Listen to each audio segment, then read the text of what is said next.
Good morning and Jai Hind. This is Manoj Sharma. Once again, welcome to my channel Mathematical Garden. Class 9 statistics chapter हम पढ़ रहे हैं और आज का जो हमारा टॉपिक है वो है बार ग्राफ। बार ग्राफ आपने बहुत सी जगहों पर देखा होगा। रेक्टेंगुलर बार्स को हम रिप्रेजेंट करते हैं डेटा को रिप्रेजेंट करने के लिए, यानी रेक्टेंगुलर बार हम यूज़ करते हैं डेटा को रिप्रेजेंट करने के लिए।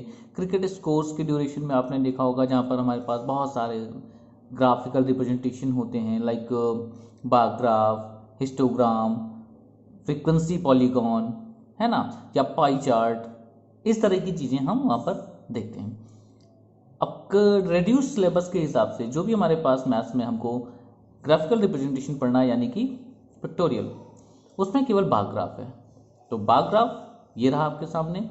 और ये कैसे बनता है? ये किसी इंडिविजुअल डेटास के लिए बनते हैं जहाँ पर हम ग्रुप डेटा को नहीं ले सकते हैं, है ना। ग्रुप डेटा अगर हम लेते भी हैं तो भी बन जाएगा, पर वो ड्यूरेशन फिक्स होना चाहिए। लाइक अभी हम एक एग्जाम्पल के थ्रू आपको ये समझाने वाले हैं कि किस तरह से बार ग्राफ को रिप्रेजेंट किया जाता है। सो एक्सरसाइज नंबर 14.3 का क्वेश्चन नंबर 1 हम लेकर चल रहे हैं, जहां पर कहा जा रहा है कि a survey conducted by an organization for the cause of illness of and death among the women between the ages 15 to 44 years worldwide found the following figures। एक आपको सामने दिया गया है, देखिए एक टेबल बना के दी गई है कि वर्ल्ड वाइड 15 से 44 की एज में, है ना, वुमेन्स की जो डेथ रेट आपको बताई गई है, यानी फीमेल फर्टिलिटी रेट आपको दिया गया है कि किन कारणों से, किन कॉज के कारण होता है। कॉजेज आपको यहाँ पर सामने दिख रहे होंगे। रिप्रोडक्टिव हेल्थ कंडीशंस के कारण 31.8% फर्टिलिटी रेट है हमारी, है ना।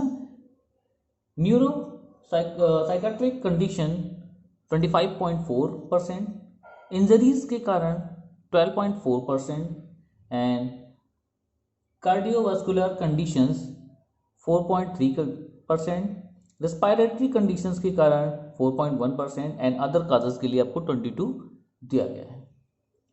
अभी यहाँ पर कोई भी डेटा आपको जो दिया गया है उसको कहा जा रहा है कि आप इसको रिप्रेजेंट करिए ग्राफिकली। सो ग्राफिकली कैसे रिप्रेजेंट करते हैं, आइए देखते हैं। क्या कंडीशन है हमारी? ये जो टेबल है इसको हम ड्रॉ कर लेते हैं, यानी कि फॉर्म कर लेते हैं अपने एग्जाम कॉपी में, और साथ ही साथ इसका हम डेटा बनाते हैं। तो बार ग्राफ बनाने के लिए सबसे जरूरी है कि हमारे पास क्या होना चाहिए? Graph paper. ओके, तो ग्राफ पेपर पर हमें क्या करना है? इक्वल डिस्ट्रीब्यूशन लेना है। जैसे यहाँ पर हमने प्लेन शीट यूज किया अभी इक्वल डिस्ट्रीब्यूशन के लिए, ठीक है। अब यहाँ पर हमारे पास जो फीमेल फर्टिलिटी रेट है वो परसेंटेज में दिया गया, तो हमने यहाँ पर क्या कर लिया है, इक्वल डिवीजन पे हमने 10%, ठीक, 20%, 30, 40, 50, 60 एंड 70 मार्क कर लिया है, और इसके 0.5 में यानी कि हाफ वैल्यूज भी ले ली है, ठीक है। अब रिप्रोडक्टिव हेल्थ कंडीशन आप अपने टेबल में देखें तो कितना परसेंट है? 31.8%। ग्राफ पेपर पर आप बनाएंगे तो एग्जैक्टली बनेगा, है ना। तो 31.8% नियर अबाउट आप एक बार ड्रॉ करेंगे लाइक दिस, 31.8%, ठीक है। इसका एग्जैक्ट फिगर भी हम आपको ग्राफ के थ्रू दिखाएंगे। ओके, नाउ ये क्या है?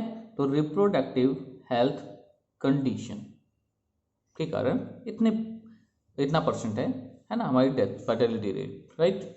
Now next, neuro psychiatric conditions 25.4, तो एक बार आपने ड्रॉ कर दिया है, एक गैप दे दीजिए, है ना। नेक्स्ट आप क्या करेंगे? How much? 25.4, 25 इज हाफ, तो 30 एंड 20, now 25.4 इज कौन सी कंडीशन? न्यूरोसाइकेट्रिक कंडीशंस के लिए ये रहा। इंजरीज के कारण कितने परसेंट हैं? 12.4%। Now 12.4% just above the 10, 12.4% is injuries के कारण। Clear. Now next, cardiovascular conditions के कारण 4.3%, 4.3 बिलो द 5%, 4.3 कार्डियोवैस्कुलर कंडीशंस यानी CC. Respiratory condition 4.1, 4.1 respiratory conditions. Now other causes 22%, like this, other causes। यहां पर हमको क्या लिखना है, कॉज या कॉजेस। एक्स एक्सिस पर हमने दिखाया, वाई एक्सिस पर हमने क्या दिखाया, female fatality rate. Female fatality rate क्या है हमारे यहाँ, तो ये हमने दिखाया, और किस में दिखाया, परसेंटेजेस में। तो आप परसेंट का सिंबल बना दीजिए। तो ये हमारा बार ग्राफ है। आप इसको सेट कर सकते हैं, डिफरेंट कलर से बना सकते हैं, ठीक है ना। ये बार ग्राफ, इस तरह के बहुत सारे फिगर्स आपने देखे होंगे।